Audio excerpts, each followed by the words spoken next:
Class 12-এর education chapter 3 তোমরা সবাই মন দিয়ে শোনো আর লেখো, আর সবাই লাইক অ্যান্ড সাবস্ক্রাইব দিয়ে দাও। রাশি হলো যখন কোনো সংখ্যামালার চারিদিকে অন্যান্য সংখ্যাগুলি পর্যবেক্ষণ করা যায় এবং সেইগুলি গড় মান বার করা হয়, তখন সেই কেন্দ্রীয় গড় মানকেই রাশি বলা হয়। রাশির সুবিধা হলো এর দ্বারা কোনো রাশিমালা অর্থাৎ সংখ্যাগুলি সম্পর্কে জানা যায় এবং সহজেই সংখ্যাগুলি পরিমাপ করা হয়। গাণিতিক পদ্ধতিতে সংখ্যাগুলি পরিমাপ করা হয় আর সংখ্যাগুলি নির্ণয় করা হয় এবং এগুলি পর্যবেক্ষণ করে সংখ্যাগুলিকে খুব সহজেই বার করে সমস্যার সমাধান করা হয় এবং এই সংখ্যাগুলি চতুর্দিকে অন্যান্য সংখ্যাগুলি পর্যবেক্ষণ করে তার সঠিকভাবে সাংখ্যমান বার করা হয়। আর এর অসুবিধাগুলি হলো এখানে সব সংখ্যাগুলি পরিমাপ করা হয় না, অর্থাৎ একটি রাশির অন্তর্গত অন্যান্য রাশিগুলি পরিমাপ করা হয় না এবং এর দ্বারা সবসময় সমস্যার সমাধান করা হয় না, কেবল কেন্দ্রীয় মানটি ব্যবহার করা হয় এবং সবসময় পর্যবেক্ষণ করে সমস্যার সমাধান করা হয় না। ও অন্য রাশিমালা বা দুই বা ততোধিক রাশিমালা সম্পর্কে জানা যায় না এবং এটি কেবল সেই রাশির অন্তর্গত সংখ্যাগুলির গড় স্কোর মান নির্ণয় করে। আর হলো মধ্যম মান হলো কোনো রাশিমালার মধ্যম মান সম্পর্কে যখন জানা যায়, তার স্কোর বিন্দু সম্পর্কে যখন জানা যায় তখন তাকে মধ্যম মান বলা হয়।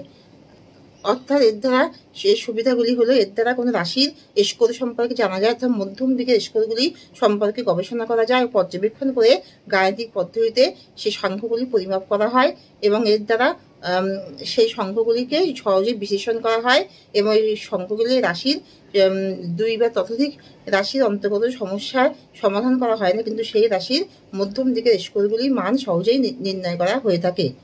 আর ভূমিষ্ঠক হলো যখন কোনো রাশির মধ্যে দুই বা ততোধিক সংখ্যা থাকে, অর্থাৎ গড়ের থেকে বেশি পরিমাণে সংখ্যা এক্ষেত্রে থাকে, বিস্তৃতি বেশি থাকে এবং মধ্যমানের থেকে বেশি সংখ্যক সংখ্যা থাকে, বিস্তৃতি বেশি থাকে, বেশি সংখ্যা পর্যবেক্ষণ করা যায়, তখন তাকে ভূমিষ্ঠক বলা হয়। ভূমিষ্ঠকের সাহায্যে সেই স্কোরের বেশি সংখ্যক সংখ্যাগুলি সম্পর্কে পর্যবেক্ষণ করা পরিমাপ করা যায় ও তার গাণিতিক পদ্ধতিতে তার বিশ্লেষণ করে সংখ্যাগুলি অনুপাতকে বিশ্লেষণ করা হয়, কিন্তু এটি গড় বা ভূমিষ্ঠকের থেকে অনেক বেশি পরিমাণ থাকে এবং তাই জন্য এটি গাণিতিক পদ্ধতিতে বিশ্লেষণ করা অতিরিক্ত সহজ হয়। আর এই অসুবিধাগুলি হলো এখানে দুই বা ততোধিক রাশির মান নির্ণয় করা হয় না, একই রাশির অন্তর্গত স্কোরগুলি মান নির্ণয় করা হয়, এটি গড়ের থেকে অনেক বেশি বিস্তৃতি থাকে এবং ভূমিষ্ঠকগুলি মধ্যমানের থেকে অনেক বেশি বিস্তৃতি থাকে, সেই জন্য এগুলোকে সহজে নির্ণয় করার সুবিধা হয়। আর বিচ্ছিন্ন সারি হলো যখন পর্যায়ক্রমে ঊর্ধ্ব স্তর থেকে নিম্ন স্তর পর্যন্ত যখন পর্যায়ক্রমে রাশিগুলিকে বিন্যস্তভাবে সাজানো থাকে তখন তাকে বিচ্ছিন্ন স্তর বলে। অবিচ্ছিন্ন স্তর বলে রাশিগুলি যখন